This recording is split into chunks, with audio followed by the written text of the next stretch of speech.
Hey, how's it going, everyone? New week, new episode. Big score over the weekend, considering it's top 7%, so there are bigger scores.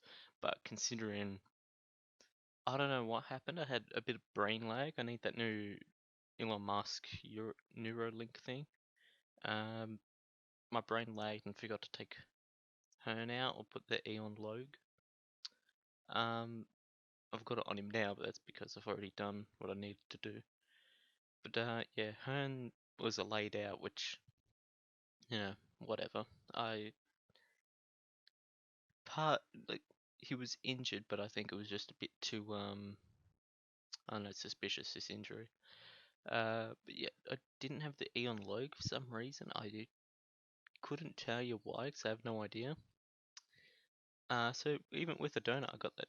What was it, 2350 something, 2352? That's not bad. Yeah, you put Logue scored to get 55. That goes up to 2400. That's pretty good. Won the matchup by what, two, almost 300 points, almost 400 points actually. Um, yeah, like I predicted, there wasn't really anything gonna happen. Like, you had this captain on Pendlebury, who, uh, this was interesting. I tuned into the Collingwood game. I got in a little bit late, and check fan footy or whatever, check footy wire, same thing. And I see Pendlebury scoring. I was like, huh, I thought he's out. Apparently not. Um, all these news companies bringing out, oh, he's had surgery. It's on the same finger. Oh, this is bad. This is possibly the end for Collingwood season. And then I see him playing. So um, someone got that wrong. Someone's getting fired for that. But yeah, go through the scores. Lloyd 121. Sounds like the same as what he got last week. What did he get last week? Like 115. Yeah, right about. It's always in that 120 range. Williams 103, that's fine, I like that. Whitfield the 119, not bad. Yeah, donut, whatever. Stewart is, I mean, he was going, see this game, he was going good, but then he went down with an injury and spent a lot of time off the field, and that's really what stopped his scoring. But it is pretty evident that I broke him by bringing him in. As you can see, I think I brought him in the Adelaide, or maybe it was Port. Oh no, it was one of these two. No, it wasn't the Port game because that was the game posted by. Um, so yeah, his highest since is 1 ton, but 87, 90, 79. Yeah, not great. But yeah, whatever. Finally, Luke Ryan has a ton. Of, and it's not just a bare ton. It was pretty big. I didn't. Uh, did I see it coming? Uh, no, I'm gonna say I didn't see it coming. Oh, but then Logue was back. Yeah, alright. McRae 120, 5 didn't play. I thought he, if anyone, would have done that Pendlebury thing and like, oh, I'm meant to be out, but I'm gonna play anyway. I should be back this week. If not, still got Clark. No more trades are happening, so the looks like the backups for everyone. I've got pretty much one playing for each position. Is Logan defense, Clark in midfield, and Scholl. As long as he keeps his spot, and praying he does. Or even if Robbie Young decides, he's going to come back and put on a Buddy Franklin act and, kick 9 goals a game, something like that. Yeah, I wouldn't be too mad. Uh, who else we got? We're up to 5. Neil missed a ton, but he was getting tagged, so that's fair enough. Trelaw 116 was pretty good. Cripps 73, that's shit. I don't know how that happened. Wasn't Gold Coast? Yeah, that was interesting. He should not have got that. Yo was tagged and still got a 114, which was crazy. Uh, yeah, he just didn't show up, which is normal. He likes to quit on his team. O'Meara 85, yeah, whatever. Being real, that's probably the reason I can't win the grand final. It comes down to like a toss of the coin. If he gets over a ton, then I should win. If not, then I don't win. Because I should have Toronto there, man. That's so. That's makes me feel bad every time. Clark 77. Yeah, I mean he did better than a elite midfielder, or forward, whatever the hell. Took the Grundy score 157. Like I said, I knew it was going to happen. He was a higher chance than Cripps. I actually said Cripps was going to go 150, but yeah, that's not 150. A little bit off. Gone. I've just chucked the captain on him this week 'cause it's St Kilda. I'm like, is Rowan Marshall really going to bully around Grundy? I mean, around Gorn. Pardon me. Yeah, I don't see that happening. Patrick Dangerfield, 106. Boak, 97. I had to get only a 97. Wish it showed a bit more of the stats. That's what I'd like. A bit more stats being shown. Like, just instead of putting, what's that, points per, what's it, dollars per points, chuck in, disposals or handballs and kicks, stuff like that. Billings did his normal thing. He got to like 60 something at halftime, and then at the end of the third quarter, he's only gone up 5 points. So it's like, okay, that's cool. But he's actually been alright the last couple of weeks. Take out the Richmond game, and he's gone 169, missed the ton. He's only missed it twice, but looking at his price, it's not that bad, okay? Yeah, that's another thing. Like Amir, if he tons, I'm more likely to win. He's not the win. Like if Amira tons, it is a win. Then that's like everyone in the midfield can. But yeah, I don't mind this forward line, except Heaney. Heaney, going into the season, I did not think I'd be saying this, but Heaney is the worst premium forward to have right now. He's the absolute worst, like bottom. That I wouldn't even call him premium forward anymore. He's got the 93 average, but I think I'd take Jeremy Cameron over him. I'm not even kidding.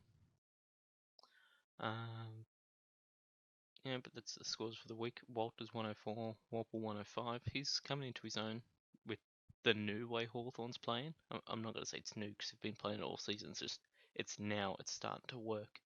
They kind of come through through the middle, not through the wing, and because Warple's more likely than not, he's going to stay in the middle. He gets a lot more of the ball.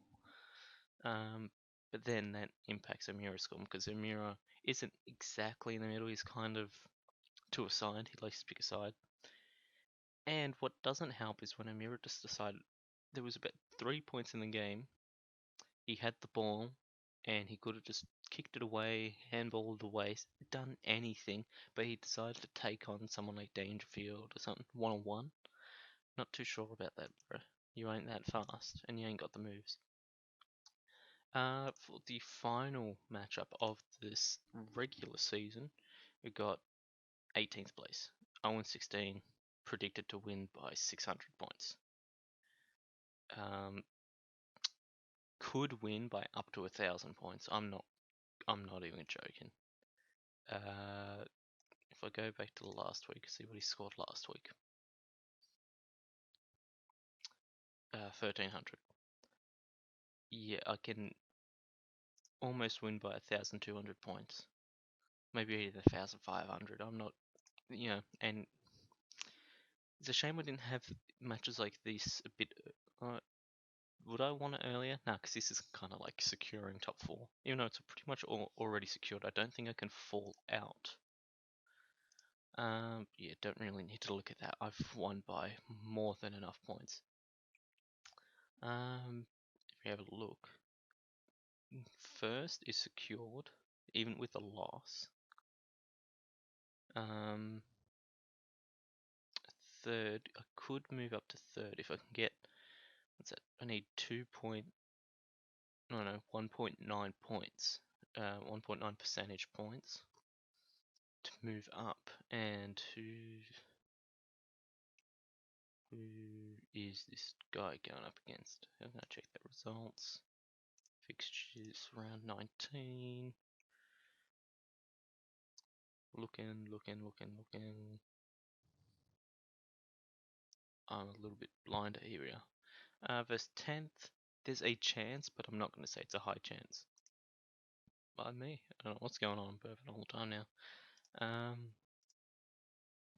But yeah, I could make it up to third. I'm not going to say I will. Kind of depends on how much I win by. I think I need to win by over 1,000 and a close game to happen for him, and then I leapfrog him. So if Nick wins and guy in second loses, is that a swap? 108, 108.5. It could be a swap there, depending on how much, because it's first versus second this week. If that happens, fifth, I go up to third, or even if I just, no, I would go up to third, because then that would go up. That wouldn't be too bad, because I wouldn't mind versing Ross in the first round. That's not horrible. As it stands, I'm versing first in the first round. How? See, this is the big part. Rowan Marshall, like I'd say it's Dunkley, but it's Rowan Marshall because I've got scores that can equal Dunkley as long as he doesn't go 200. But 200 is unmatchable by anyone. If Josh Bagley goes for 200, well then you lose, don't you? Anyone scores 200, you lose. But these type of scores, which are a bit more normal, or 127, I kind of have the scores around that can negate that. But this I can't negate because he's more than likely to go 130 plus. So that is the big issue. Yeah, hopefully someone hits me in the knee a little bit hard, and anything can happen. But even then, I've got the second chance, so it's fine. But yeah, that's about it for this week. Just leave it on the screen. You can have a look. I'm gonna have. Let's see. Quino is playing. Yeah, not playing. Still playing somehow, some way. He's still playing. Yeah, still playing. Depends on the week. He may or may not be playing. Not playing. Is he still playing?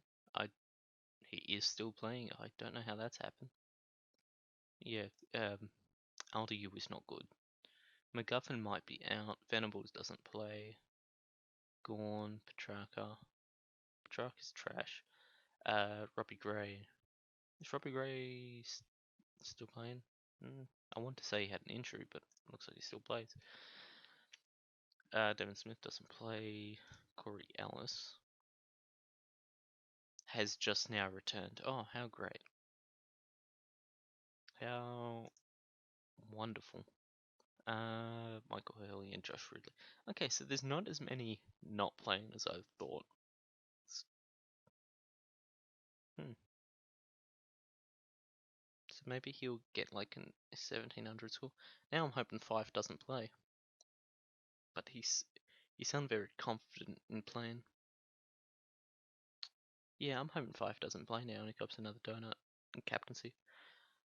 Anyway, it doesn't really matter. It's like even with all the predicted scores, I'm still average to win for 600. I'm fine with